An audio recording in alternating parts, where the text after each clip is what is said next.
পথপ্রদর্শক সেই মমতাই দিল্লির দখলে এবার কংগ্রেসের পেয়ারি দিদি। ভোটে জিতলে মহিলাদের মাসে 2500 টাকা দেবে কংগ্রেস সরকার। Today I am here to launch Pyari Didi Yojana, 2,500 rupees to every woman as per the Karnataka model. So let us first have our placards.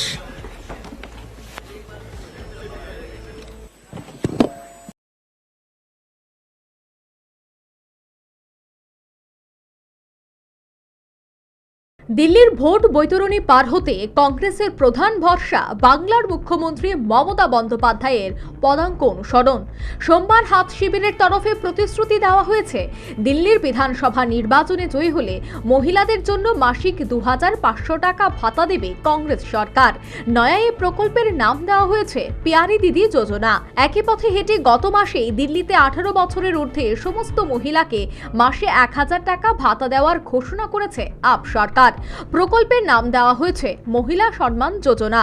শুধু তাই নয়, নির্বাচনে আপ জিতলে মহিলাদের মাসিক ভাতা দ্বিগুণ করার প্রতিশ্রুতিও দিয়েছেন কেজরি। আপ সুপ্রিমো ঘোষণা করেছেন, বিধানসভা নির্বাচনের পরে তারা সরকার গড়লে মহিলাদের মাসিক 2100 টাকা করে দেওয়া হবে। নির্বাচনী লড়াইয়ে মহিলাদের মত পেতে এবার আপকে টক্কর দিয়ে নয়া প্রকল্পের ঘোষণা কংগ্রেসের।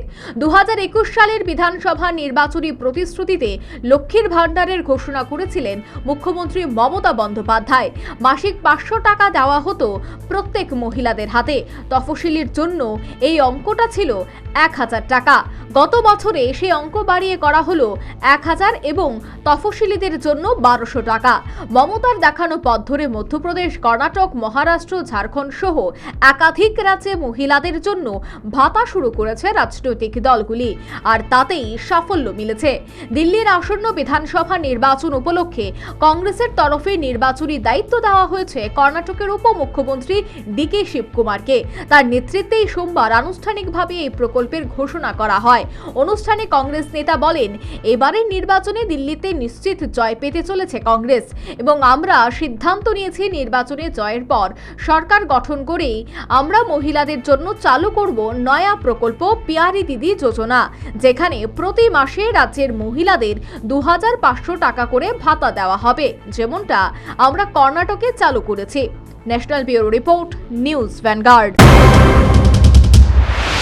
Shija Institute of Kidney Sciences কিডনির জটিল রোগের চিকিৎসার জন্য এক উৎকৃষ্ট প্রতিষ্ঠান, যেখানে উত্তর পূর্ব ভারতের প্রথম এবিও অসামঞ্জস্য কিডনি প্রতিস্থাপন এবং মৃত ব্যক্তির কিডনি প্রতিস্থাপন করা হয়। এখানে 115টিরও বেশি কিডনি প্রতিস্থাপন এবং উত্তর পূর্ব ভারতের সবচেয়ে বেশি হিমোডায়ালিসিস করা হয়েছে এবং এই সংখ্যা দিন দিন বাড়ছে। Shija institute of kidney sciences Tripura সরকার সহ অরুণাচল প্রদেশ, মেঘালয়, মিজোরাম, মণিপুর এবং নাগাল্যান্ড সরকার দ্বারা স্বীকৃতি প্রাপ্ত।